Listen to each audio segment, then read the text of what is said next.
চাইতে আমাকে এত দান করলো, আমি বান্দা কি করলাম? আমার মতো নাফরমান তার কেউ হতে পারে? সে নিজের ভিতরে একটা লজ্জাবোধ চলে আসলো।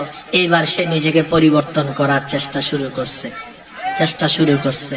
বেনামাজি থেকে নামাজি হয়ে গেল, নামাজি থেকে 5 ওয়াক্ত নামাজি হয়ে গেল, 5 ওয়াক্ত নামাজি থেকে আস্তে আস্তে তাহাজ্জুদ ওয়ালা হয়ে গেল। এবার জবান হেফাজত শুরু করলো, চোখ হেফাজত শুরু করলো, হাত হেফাজত শুরু করলো। করতে করতে করতে করতে এবার রব যখন দেখে বান্দা চেষ্টা করছে শয়তানের পথ থেকে রবের পথে ফিরে আসার জন্য, তওবার পর তওবা করছে, চেষ্টার পর চেষ্টা করছে। এবার রব বলে যে জিবরাইল, আজকে থেকে এই বান্দার জন্য 2টা ফেরেশতা নিয়োগ করে দাও। আজকে থেকে আমি রবের সাপোর্ট তার সাথে থাকবে। দেন কি হবেন জানেন? আব্দুল্লাহ থেকে প্রমোশন হয়ে ওলি আল্লাহ হয়ে যাবেন। এই পয়েন্টটা বোঝার জন্য, আব্দুল্লাহ থেকে প্রমোশন হয়ে ওলি আল্লাহ হয়ে যাবেন। মনে রাখবেন, জান্নাত সবারই চাওয়া। কেউ স্বর্গ বলে চায়, কেউ হেভেন বলে চায়, কেউ জান্নাত বলে চায়। সবারই চাওয়া জান্নাত। কথা বলেন ঠিক কিনা? দেনেওয়ালা কে? আল্লাহ তো সবাইকে দিবে না, একটা নির্দিষ্ট শর্ত যারা মান্য করবে তাদেরকে তো আল্লাহ জান্নাত দিবেন। কথা বলেন ঠিক না? ওই জান্নাত পাবেন কারা? এক কথাই বুঝেন, যারা রবের বান্দা হবে জান্নাত তারা পাবে। কিছুদিন আগে আমি একটা মাহফিলে বলেছিলাম, রবের বান্দা কখনো জাহান্নামে যাবে না। ওই আগ পিসের কথা সব কেটে শুধু মাঝখানের কথাটা রাখছে, রবের বান্দা কখনো জাহান্নামে যাবে না। বাস শুরু হয়ে গেছে কমেন্ট বক্সের শেয়ারের মধ্যে এটা সেটা মোকাররম বারে হুজুর এটা কি ধরনের কথা বলছে। আমি কান ধরে বললাম, ভাই আমি হয়তো আপনাদেরকে বলতে জানি নাই, হয়তো বুঝাতে জানি নাই। বান্দাটা যদি রবের হয়, এই পয়েন্টটা বুঝেন, বান্দাটা যদি রবের হয়, জাহান্নামের কি ক্ষমতা তারে জ্বালাবে? সুবহানাল্লাহ, একটু খুশি মনে বলেন। বান্দাটা যদি রবের হয়,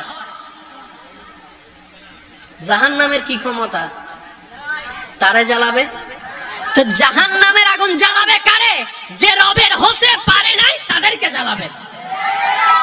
সেজন্য বলেছিলাম রবের, বলে না রবের বান্দা কখনো জাহান্নামে। এবার আপনি বলবেন, ভাইয়া আপনি যে বললেন রবের বান্দা জাহান্নামে যাবে না, তা আমরা কার বান্দা? আমি বললাম, ভাই একটু ক্লারিফিকেশন করার সুযোগ দেন। আমরা সবাই কার বান্দা? জোরে বলেন না, জোরে জোরে জোরে, আর একটু জোরে বলেন, আমরা সবাই কার বান্দা? সবাই একমত আছি তো? ভাইয়া সবাই একমত আছি তো? এবার আমি প্রশ্ন করবো, আপনারা উত্তর দেন। আল্লাহর বান্দা যদি হয় তার চরিত্র কেমন হওয়া দরকার? বান্দাটা যদি আল্লাহর হয় তার চরিত্র কিন্তু ওইরকম হতে হবে। কি বলেন আপনারা? বান্দাটা যদি আল্লাহর হয় তার চরিত্রটাও ওইরকম হতে হবে। বান্দাটা যদি আল্লাহর হয় তার কথা ওইরকম হতে হবে। এবার বলেন, আমাদের ভিতর সোর আছে না নাই? সোর কেমনে আল্লাহর বান্দা হয়? কিছু জানা ব্রেন দিয়ে হয়, কিছু জানা দিল দিয়ে হয়, আর দিলের জানা আপনাকে গভীর পর্যন্ত নিয়ে যাবে। রাসূল সাল্লাল্লাহু আলাইহি ওয়াসাল্লাম বলে না, মুমিনের প্রতিটি কাজে ইহসানের পরশ থাকে। রাসূল সাল্লাল্লাহু আলাইহি ওয়াসাল্লাম ইরশাদ করছেন যে ইন্নাল্লাহা তাবারাকা ওয়া তাআলা কাতাবাল ইহসানা আলা কুল্লি শাই। আল্লাহ তাআলা সবকিছুর উপর ইহসানকে আবশ্যক করেছেন। অন্যের প্রতি অনুগ্রহের পরশ থাকতে হবে। তারা প্রাণী জবাই করবে ঠিকই খাওয়ার জন্য, কিন্তু এখানেও ইহসান করতে হবে। তারা মৃত্যুদণ্ড কার্যকর করবে, ডেথ পেনাল্টি রাষ্ট্রীয় আইনে, কিন্তু যেমন মনে চায় তেমন করা যাবে না। ওইখানেও ইহসান রাখার দরকার আছে না নাই? প্রিয় ভাইরা, এই ইহসানকে যারা মেনটেন করে জীবনের সব কাজে, আল্লাহ তাদেরকে বড্ড ভালোবাসেন। আমরা যেন সবাই সবার প্রতি ইহসান করি। স্বামী স্ত্রীর প্রতি ইহসান করুন, স্ত্রী স্বামীর প্রতি ইহসান করুন, বাবা সন্তানের প্রতি, সন্তান বাবার প্রতি, কর্মচারীদের প্রতি ইহসান করুন। মুমিন জীবনের প্রতিটি কাজে ইহসানের পরশ থাকবে, কারণ ইন্নাল্লাহা ইউহিব্বুল মুহসিনিন। আল্লাহ তাআলা মুহসিনদের বড্ড ভালোবাসেন। বেনামাজীদের ব্যবসা বাণিজ্যের উপার্জন কি হালাল হবে? ব্যবসা বাণিজ্য হালাল হারাম হওয়ার সাথে নামাজি আর বেনামাজের সম্পর্ক নেই। হালাল হারাম হওয়ার সাথে উপার্জনের পদ্ধতি, উপার্জনের প্রক্রিয়া, হালাল হারামের যে বিধিবিধান সেটা মেনটেন করা না করার সম্পর্ক। একজন নামাজি শুধু নামাজি না, তাহাজ্জুদ গুজার, দাড়িওয়ালা, টুপিওয়ালা, জুব্বাওয়ালা, মাশাআল্লাহ, আলহামদুলিল্লাহ, সুবহানাল্লাহ, সবকিছুই আছে। মাগার দোকানের ঝাঁপ টানায়া দেশি মসুরি আর ইন্ডিয়ান মসুরি মিক্স করে, এরপরে দেশি মসুরি বলে বিসমিল্লাহ বলে বিক্রি করে। হালাল হবে না হারাম হবে? কথা বুঝেন নাই? বিসমিল্লাহ বলে দিছি কিন্তু আবার পাল্লা উঠাইতেও বিসমিল্লাহ, আবার দেখবেন পলিথিনে পড়তেও কি, আবার হাত দিতেও বিসমিল্লাহ। আসলে নাউজুবিল্লাহ, আসলে কি? তাহলে হালাল হারাম হওয়ার সাথে সম্পর্ক হলো পদ্ধতির উপর। আপনি নামাজি না বেনামাজি সেটা আরেক জিনিস। বেনামাজি হয়েছেন, কবিরা গুনায় লিপ্ত হয়েছেন, জাহান্নামে যেতে পারেন, ঈমান চলে যেতে পারে, সেটা আরেক জিনিস। বাট উপার্জনের হালাল হারাম হওয়া নির্ভর করে আপনার সততার উপরে। আপনি সততার সাথে করেছেন হালাল, অসততার সাথে করেছেন যত বড় নামাজি হন হারাম। কথা কি ক্লিয়ার?